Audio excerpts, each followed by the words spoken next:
crafting journey here. That journey chick on Instagram. There's the kittens. Well, one of them. Where'd the other one go?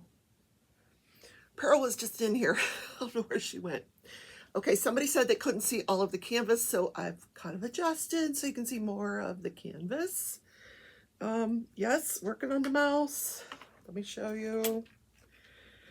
Let's see the mouse. I'm getting there, guys. I'm getting there. So, with the exception of one letter, which I'm going to work on while we talk, this is all done. So I just need to finish this part down here, which I'm going to do like during a Zoom today, I hope. Yes, during the Zoom. I might have to stay in the Zoom a while, but we're going to get it done. Because I want to kit up another Alice. I kitted up the Monster Mash the other day. Here is the drills for the Monster Mash. Look at these fantastic colors. Let me show you through the back. Look at these fantastic colors that are in the Monster Mash. So awesome. And then I ordered the round, so I got those crystals that go with it. Oh my word. So how is everybody today? This is the Saturday edition of Crafting and Crime. And you know how I know it's Saturday edition? Because someone is mowing their lawn while we speak. So I apologize for the extraneous sounds coming. I'm going to turn the light pad on because I need it to see. I'm doing the white right now. We're going to do the white. 3865. I guess before we do that, we need to get out. We need to follow our routine. Get out the planner and a pen. Okay.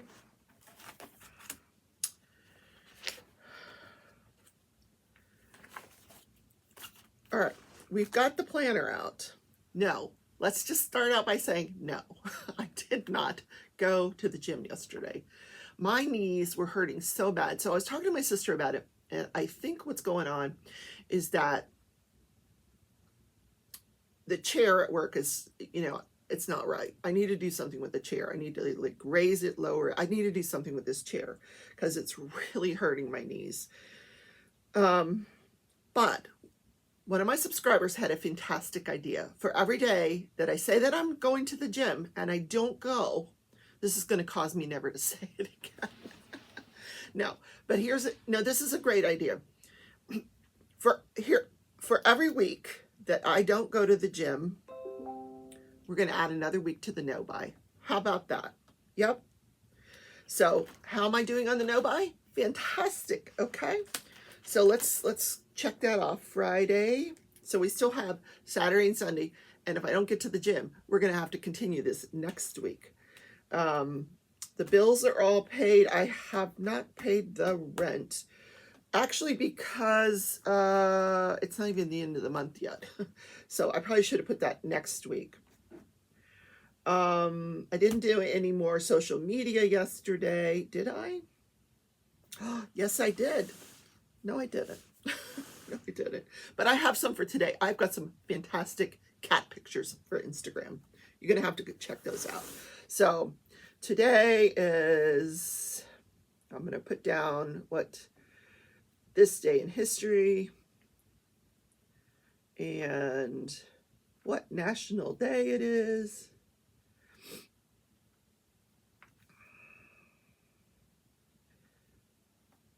Get out your tissues because when you hear the national day, you're going to need some tissues. Okay, we got that going.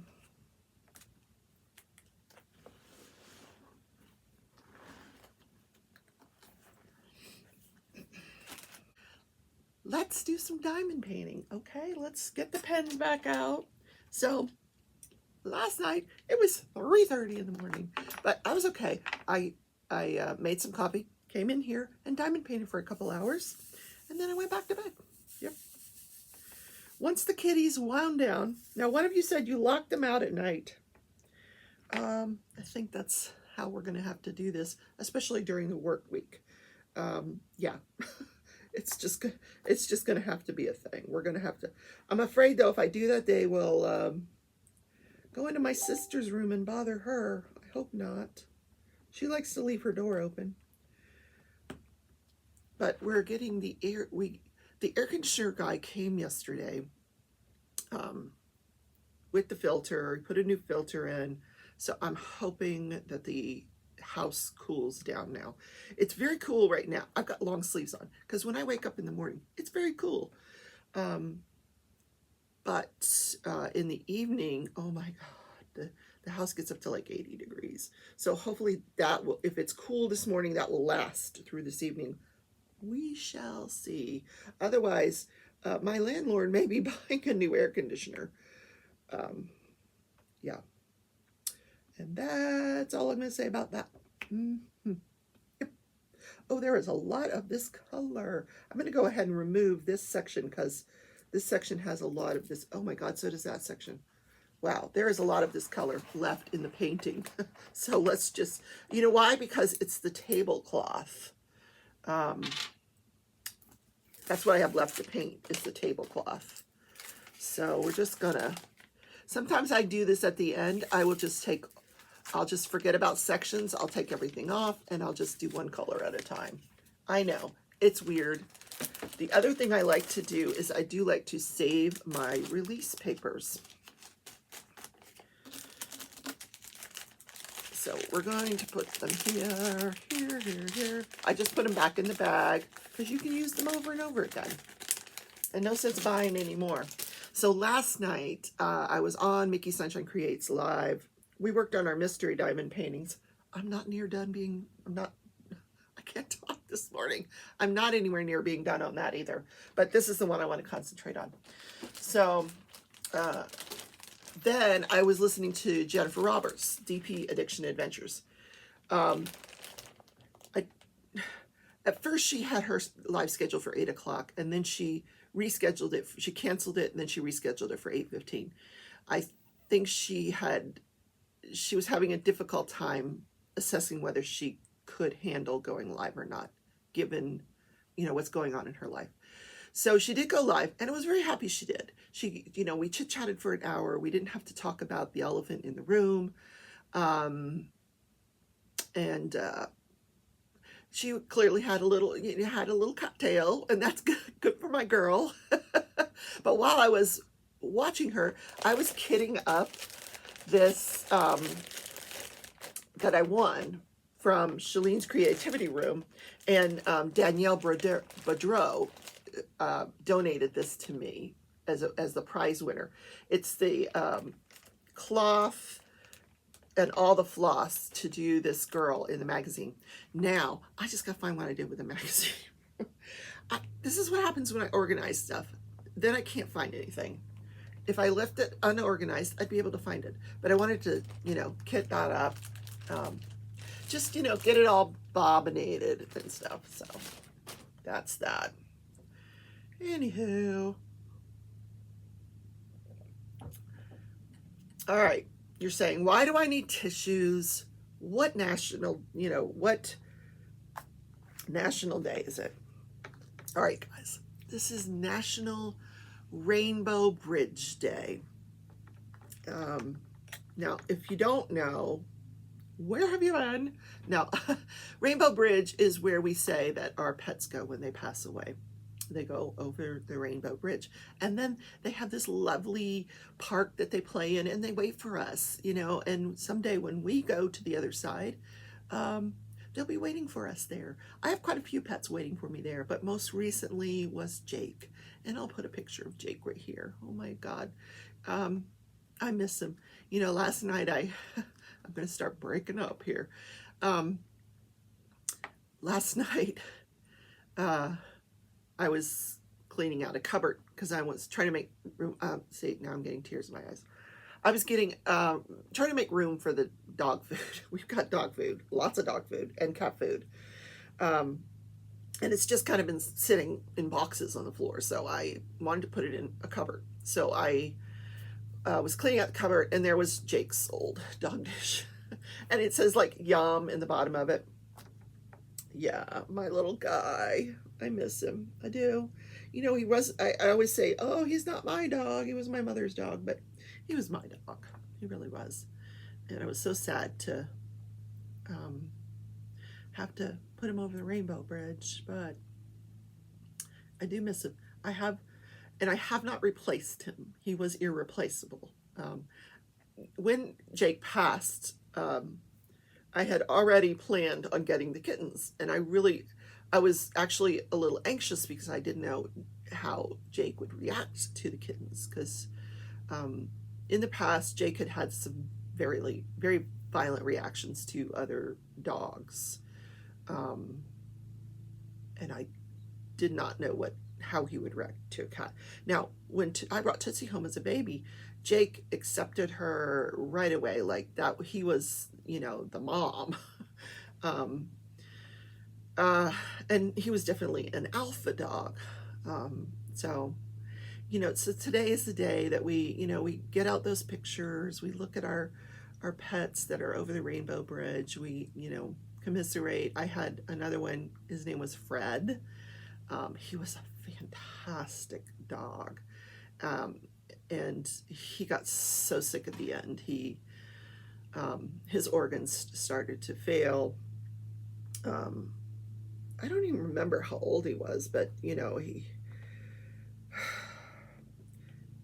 it was one of those situations where I had to take him to the pet emergency room, and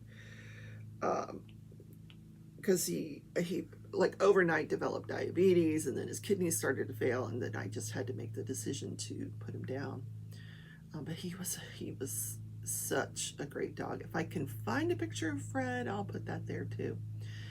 Now, and that's as far as I'm going to go with the Rainbow Bridge this morning, because I don't want to start crying, because those were two pets that meant so much to me in my life, really and truly.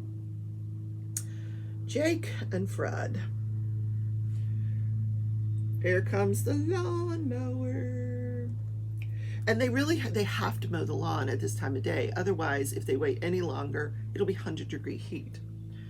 And I've got my coffee. Today's flavor was Rainforest Crunch, it's a good flavor, but I can't place it. Like, I don't know what, it tastes good, but I can't figure out what the flavor is. So I did have a question. If any of you subscribers can answer this question for me. I bought this freight check off of Amazon, and I don't know how to open it. I had another bottle that I bought, and I ended up just taking scissors and cutting the end off, because it says puncture the tip with a pin or snip off the tip. I think that's what I did with the other bottle. I snipped off too much of the tip, and it just was pouring everywhere. So are there tips and tricks to how you guys use freight check? So let me know. Okay, I have a crime story for you today. There is a new trial. It starts on Monday. Woohoo! So you're going to get one more crime story out of me. Oh, yeah. Or, I've enjoyed doing these crime stories. So anytime we have a little break from a trial, I'm going to do some more crime stories. This is a story of Michelle and Martin McNeil. They lived in Utah. They were both Mormon. Now, they didn't grow up Mormon. Michelle grew up in a sort of an affluent family, religious background. Martin grew up in New Jersey. His mother was a prostitute, but he picked himself up by his bootstraps, and he became a doctor. He had a law degree. We'll learn later on that he might not have done all that on the up and up, but we'll see. So oh my God, we're gonna have to listen to this lawnmower. I'm so sorry. That's Phil mowing the lawn.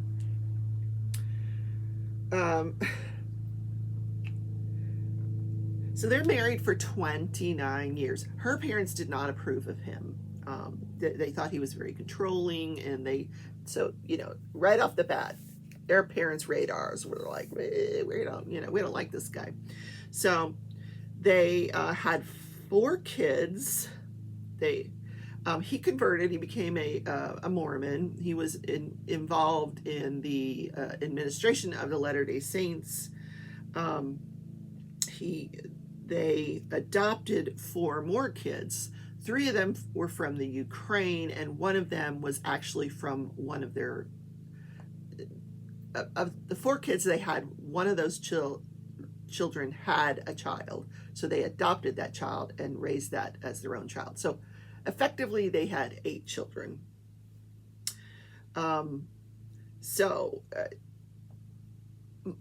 Martin, he's, you know, as of late, they've been married 29 years. He's getting a little bored with the marriage, you know. But he's going out and he's like making himself, he's getting all buff, you know, going through his midlife crisis, you know, as men will do.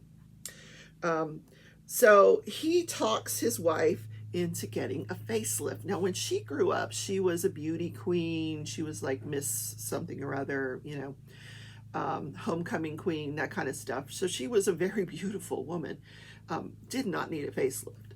But he talks her in. He's like, hey, you know, get a facelift.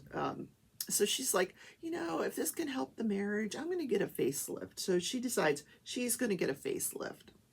So, and now her daughters are like, Mom, do you really want this facelift? No, yeah, I think I should get this facelift.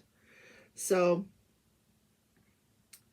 as it gets closer to the time where she's supposed to have this facelift, she tells her husband, you know, I'm really rethinking this. I really don't know if I want this facelift. You know, I've just been diagnosed with, you know, hypertension, and I should probably get that under control first. And he's like, no, you have to have this facelift. I've already paid for the anesthesiologist and I paid for the OR. You're gonna have the facelift. So she goes and she has the facelift. 9 hours of surgery. Now, my daughter, for many, many years, she's a surgical technician, or she was. I think she manages a physician practice now. But she did many, many facelifts. I don't recall them ever taking 9 hours. So they would actually do several a day. So this surgery takes 9 hours. Meanwhile, Martin gets a hold of the plastic surgeon, and he has a list of medications he would like the surgeon to send his wife home with, including Percocet, Lortab, Valium, like medications no doctor would really prescribe after one of these procedures. Maybe some Percocet, but not all of this other stuff. So the plastic surgeon says, you know, doctor to doctor, okay, I'll write it up. Now, she was one of these people that always took less medication than prescribed. But anyway, he gets the medication refilled.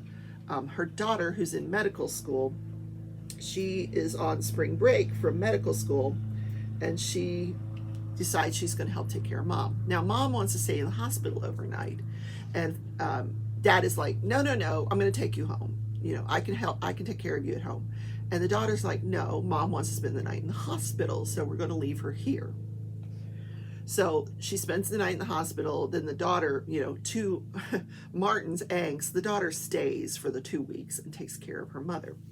And at one point, her daughter is resting in another room, and she comes in after she's done resting to see how her mom's doing.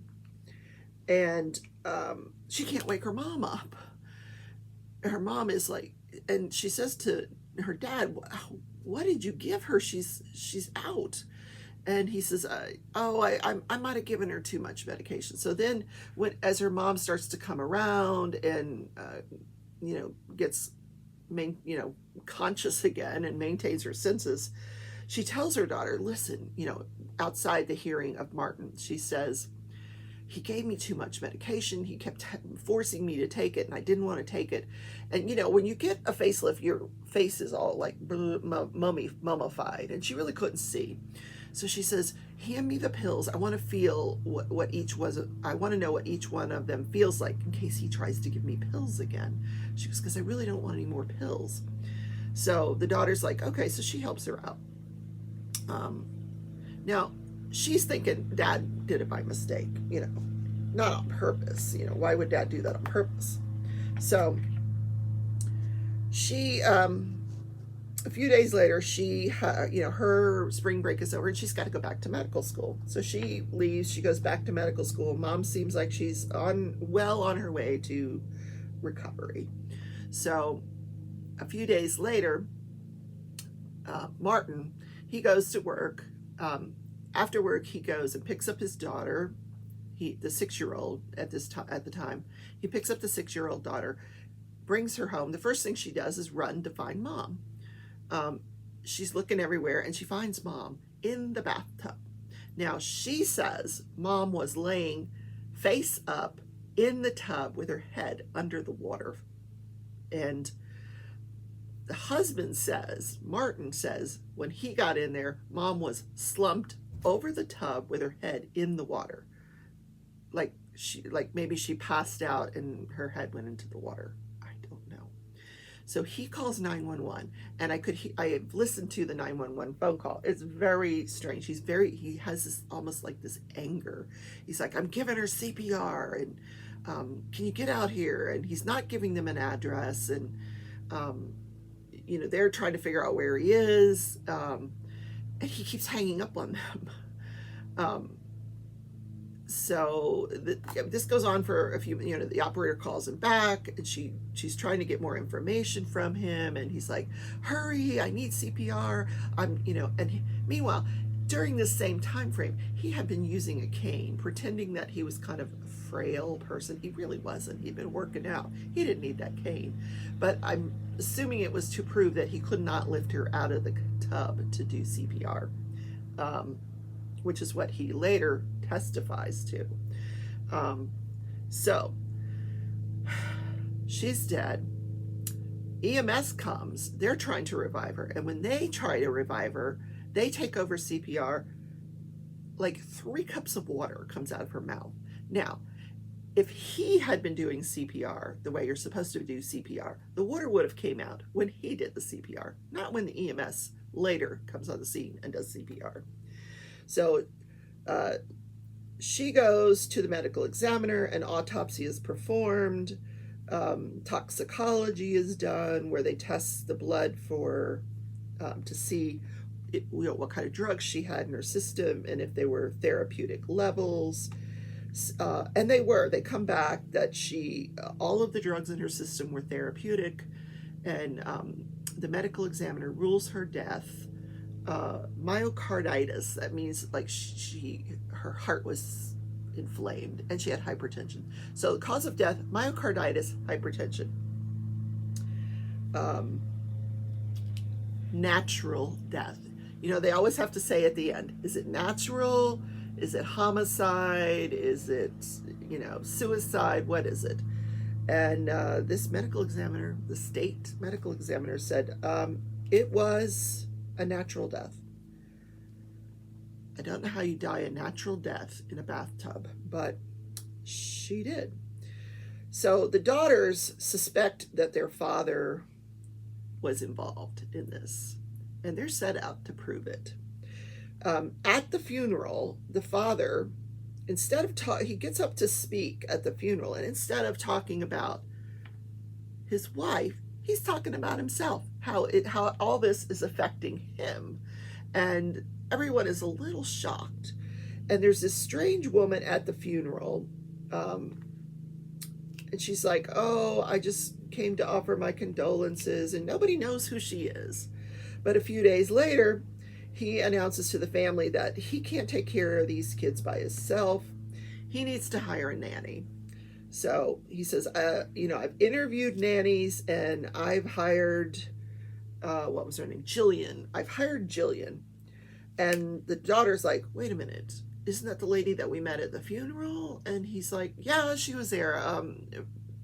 Coincidence, So he hires Jillian. She promptly moves into the house, and they flaunt their affair. Apparently they had, the daughter also remembered mom complaining that she thought her father was having that she thought her husband was having an affair with someone named Jillian.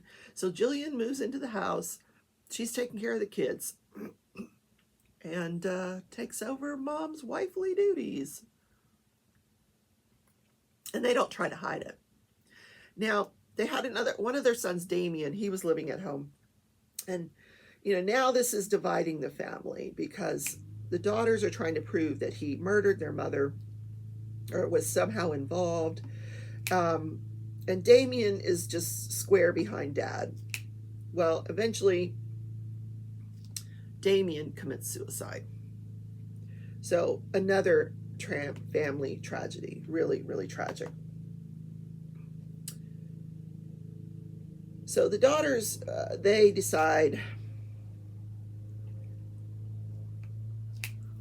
we're going to go to the prosecutors. And so they go to the prosecutors, and the prosecutors are like, well, I understand everything you're telling us. They're telling the prosecutors about the behavior, about her, him forcing her to have this facelift, about her overdosing her with the drugs. And the other interesting thing is, after this whole event happens, the daughter that's in medical school, she goes back to the house to get the drug. She wants to see how much is left in the bottles.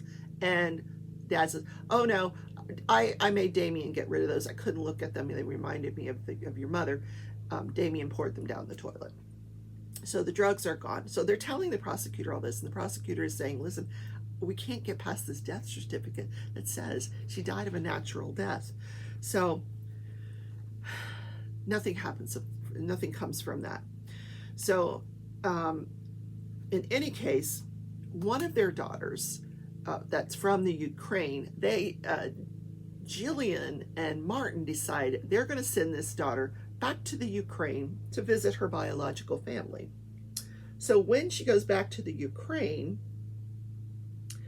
Jillian steals her identity. She gets herself a new social security card, all under this child's name. She had some really bad debt, so she steals her identity. Well, now the prosecutors can go after them for that. So they get convicted of fraud.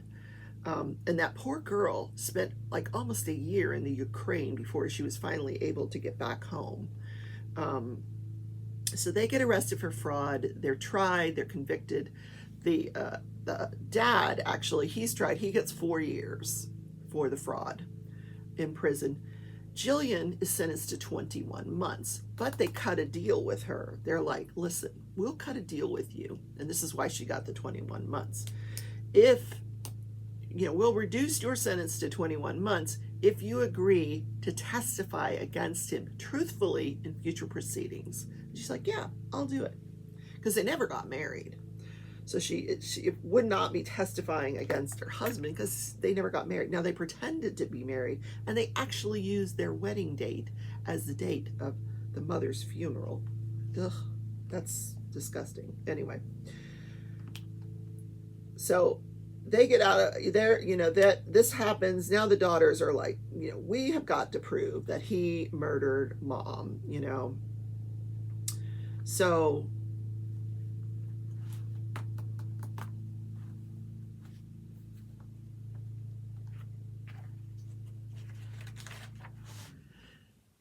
they get a hold of his phone records from before mom died. And there's a strange number on the phone records. And lo and behold, it's this Jillian. So they figure out that, he had planned this. He was having an affair with this Jillian person all along. Then they decide they're going to do this blog where they talk about their father and their suspicions, and that anyone with information about our father, please let us know. So people started coming forward and letting them know about all these different affairs their father had had throughout this 29-year marriage. That not only that, but he fraudulently got himself into medical school by doctoring all these documents, with his, changing his grades. And so he got into medical school fraudulently. He was working as a doctor around people with disabilities, and he was taking advantage of the patients. So they learn all this, and they go back to the prosecutor, and the prosecutor has a different doctor look at the autopsy. And he looks at the autopsy, and he changes the cause of death to undetermined, which is really not a lot of help, but at least now it doesn't say it's a natural death. So they decide they're going to roll the dice. They're going to go to trial with this. Now this is going to be a really difficult case to prove because of this autopsy. But they go to trial. The daughters testify. Jillian testifies. That yes, we planned this. A former girlfriend testifies that he talked about that there was medication you could give a person to induce a heart attack where it wouldn't leave any evidence of a heart attack. There was a jailhouse snitch. He was in prison for the fraud. There was a jailhouse snitch whom he apparently confessed all of this to, killing his wife. So they have the EMS guys come in and testify about the CPR and how strange it was that, they get a bunch of water when they start CPR. If he had been doing CPR effectively, he would have gotten all that water out of her, So the jury is set to deliberate. They deliberate for 11 hours. It's a Friday night. They want to get out of there. It's the weekend. We've talked about these juries.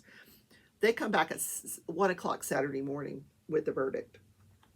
Now everybody's like, oh, what's it going to be? So the jury found him guilty of murder.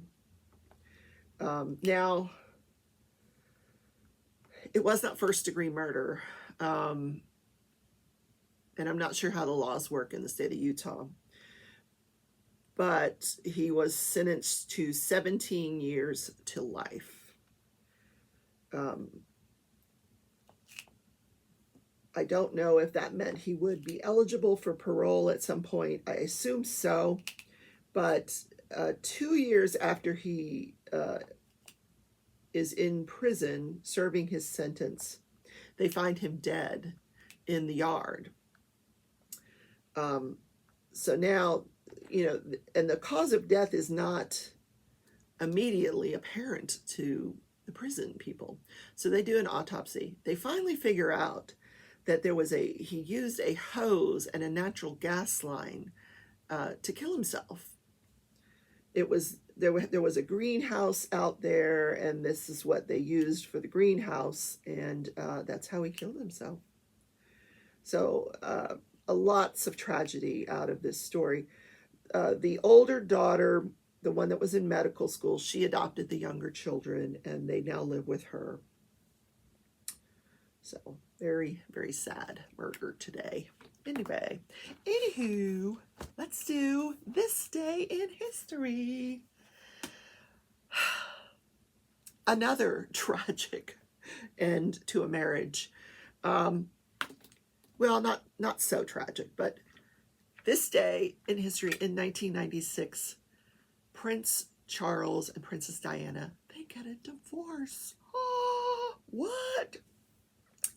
They divorced in 1996, and you know what I thought was interesting? She is actually killed in a car chase, with the paparazzi in 97. Is it 97? They get divorced in 96. It's not long after that she dies in this car crash. He doesn't marry Camilla Parker Bowles until 2005. And I'm convinced, I think everybody knows he was in love with Camilla Parker Bowles his entire life. But he doesn't marry her until 2005. But yeah, their marriage was really on the rocks. It was on the rocks from before they had the wedding. He was, this whole thing was kind of set up. I think it was a prearranged marriage. They had 2 gorgeous children out of the whole thing, and gorgeous. But the older William gets, the more he starts to look like his father. Poor thing. Because Charles is not what I would classify as a truly handsome man. He got some of the ugly stick in that family, but And as you know, Harry is now living in the U.S. with his wife. So he's on his way to becoming a U.S. citizen, I'm assuming. Or maybe he is because he married a U.S. citizen. I don't know how that works. Anyway, they're living in California. And they work a lot of charities and stuff. So that is the show for today, the Saturday edition of Corrupting and Crime. I'm going to work on this last section here. And so don't forget, tomorrow at 11 a.m. Central, last day of the Mystery Diamond Painting.